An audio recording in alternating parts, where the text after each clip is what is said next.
Ginataang crabs with gulay. Kain!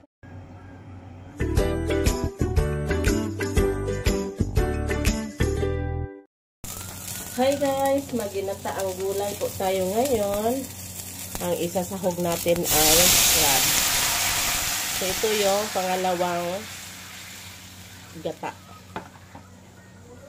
Ilalagay na natin dyan yung ating kamatis, luya, tanglad yan. Itong ating onion. Oh! Time? Harold is asking for the time. 9:11! Oh, wait! Sasahog na rin natin to dahil medyo matigas yung ating Baguio beans. Dahil wala kaming sitaw. Tapos itong kalabasa.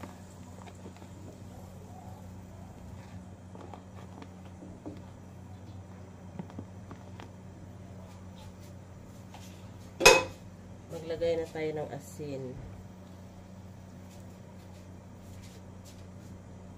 Tsaka binigyan ako ni Duna guys ng onion. Oh wait! Onion powder fresh from UK, Germany.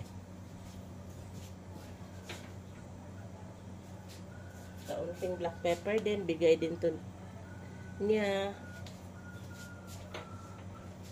Tapos takpan muna natin yan. So dahil ito ay nagbukaw-bukaw na. Madali lang naman yung maluto ng yung kalabasa. Ilagay na natin tong crabs. Mataba oh. Kaunti lang guys dahil kami lang dalawa ni Mr. yung kakain nito. Yung mga anak namin ayaw. Tapos ilagay na din natin sa ibabaw ang talong.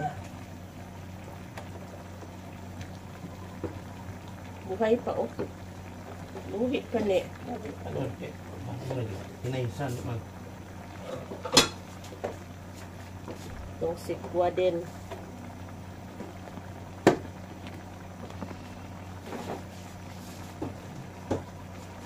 Hinaisan naman.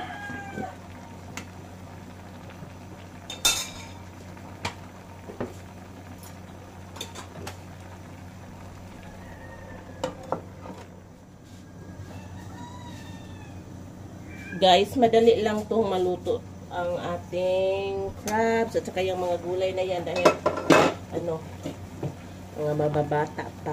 Ilagay na natin itong okra, tapos itong ating sibuyas na dahon, tapos itong ating unang piga ng gata. Yan.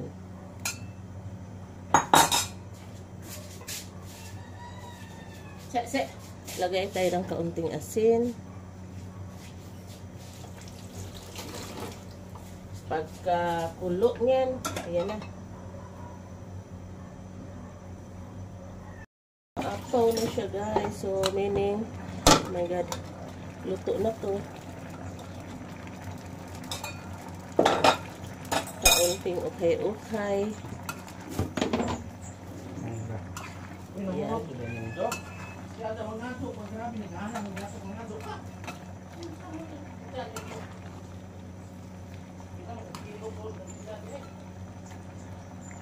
Ayan ang sarap nito guys. Ito yung crabs namin.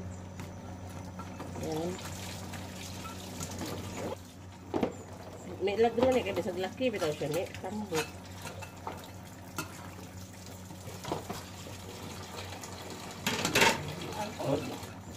Pili. Nadaghanan og sabaw eh. Sa tubig man dahil nagbuwang. Bukas mo na. Pila, sabaw, gamay na. Hindi na, daghang sabaw. Mawara mo ka na tanan. Gamay na. Unting asin po guys.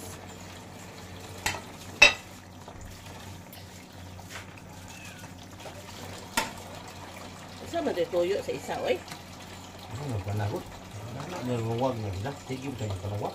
Oh, wait! Ito yung kalabasa. Yan, oh. Yan yung mga gulay natin. Karon ka. Karon ng manuwag gani magluto ka. Ngaon man nimo. Oh, coming. So, ayan guys, luto na. Yan. Basa with crabs. Ay, ginataang crabs with gulay. Kain po tayo. Natawag na ako ni Harold, guys. Ito na dali. Tanti.